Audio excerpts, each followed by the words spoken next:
So the purpose of this video is to give you a basic introduction to Google Classroom, including how do we get to Google Classroom, how do we set up a class, how do we get students to enroll in our classroom, and how do we do assignments. So first, how do we get there? There's a couple ways. If you're in your email, you can click on the waffle and then click on More, and you will see Classroom show up down here. You can also click on your apps in Chrome, and if you go through here, it should show up. Whoops, I clicked on the wrong thing, but it will show up in your apps. You could also go to the web store if you're not seeing it here. You could just type in Classroom and you can add it to Chrome if it's not there already. So that's how we get there. And when I do go to Classroom, I will see that it will take me to the main page, which is also classroom.google.com. So that's another way you can get there, is just typing in that address. Now you'll see I have a lot of classes going on in here right now. Some that I've made and some that I've joined as a member of someone else's class. So what I'm going to go ahead and do is I'm going to start by creating a new class. To do that, I come up to the top, click on the plus sign, and I'm going to do create class. I need to give it a name, so I'll just say demo class. You can add a section if you teach multiple sections of that class. I'm not going to worry about that. And once it creates, there we go, I'm here. Now I can change this theme. Over here it says select theme. They have all kinds of pretty pictures you can pick from. If you'd like to customize the picture, you can do upload photo and put a photo from your computer up there. Now notice there are 3 sections to a Google Classroom. There is a stream. This is kind of like a Facebook wall where as you put things up, whether they be assignments or announcements, they all show up here. So this is kind of your home base. There's a spot for students. This is where you'll see what students are in your class. You will notice I don't have any right now. We'll talk about adding them in a moment.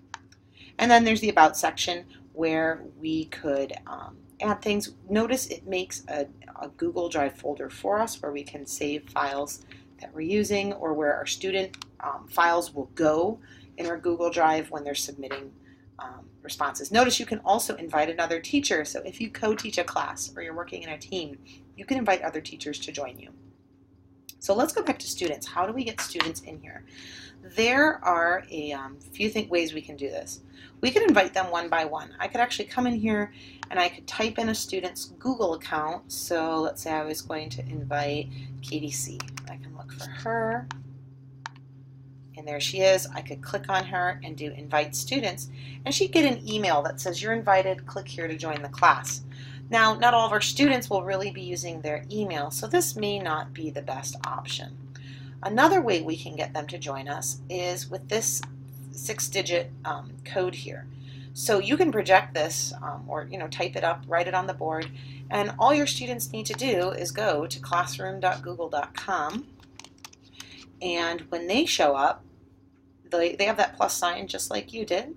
They can click on the plus, they can click join class, and here they'll enter that 6-digit code and they will join that class. So that's how you can get students involved. Now let's talk about how we assign our students work. So I'm here on my stream and I can click on the plus down here to add assignments. There's all kinds of things I can do. I could create a quick question. So what day of the week is it? You know what I could also do? I could add things to this question. So maybe I attached a YouTube video and said, watch this video, what's your opinion? Or where was there an example of this in the video? I could attach a file from Google Drive. I could say, read this document. Here's a question I want you to answer from it.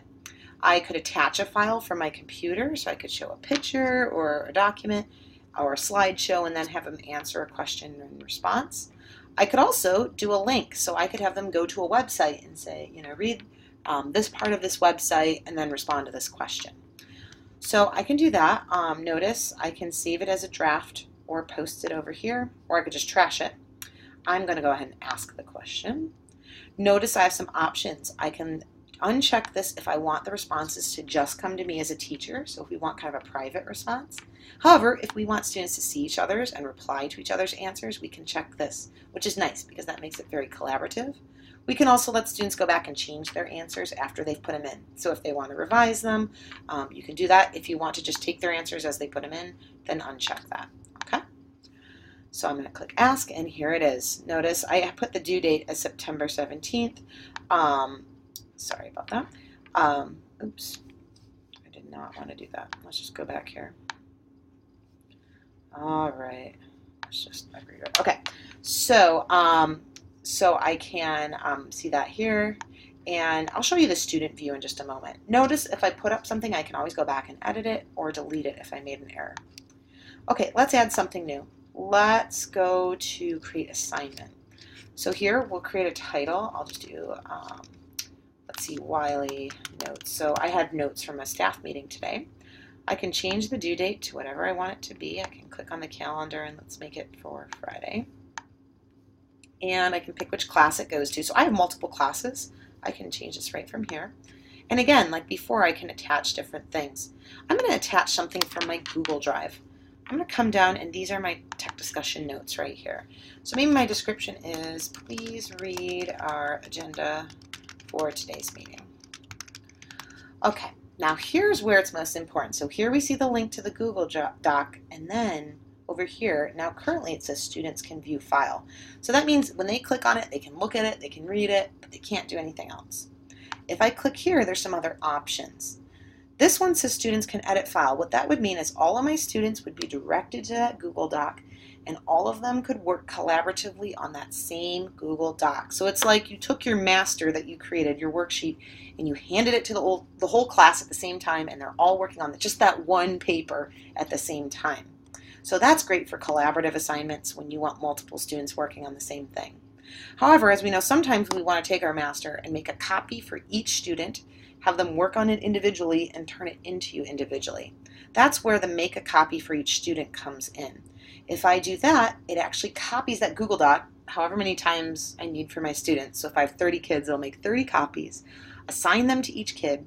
Each kid works on it individually, and each kid turns it in individually. The other cool thing about this is when you pass it out individually, it automatically in the title, so right now it's called Tech Discussion, it would add their name. So if I was a student and this was assigned to me, it would say Tech Discussion, Wiley Staff Meeting, Meredith Nickerson. So you don't have the issue of nameless papers. It'll automatically change the title for them, which is awesome. So let's just say I was making a copy for each student. I'll do that, and I will then assign it. So now the students will be able to go in and they'll be able to edit it and they'll be able to submit it. So let me show you the student end after this is done assigning here. So it went ahead and assigned it to my students. I'm going to go into somebody else's class where I am enrolled as a student. I'm actually going to go to Denise Dutcher's class list. So you'll see so I'm a member of her class. We were playing around with this, and she has a Critic Corners kind of document she wants her kids to fill out after they read a book.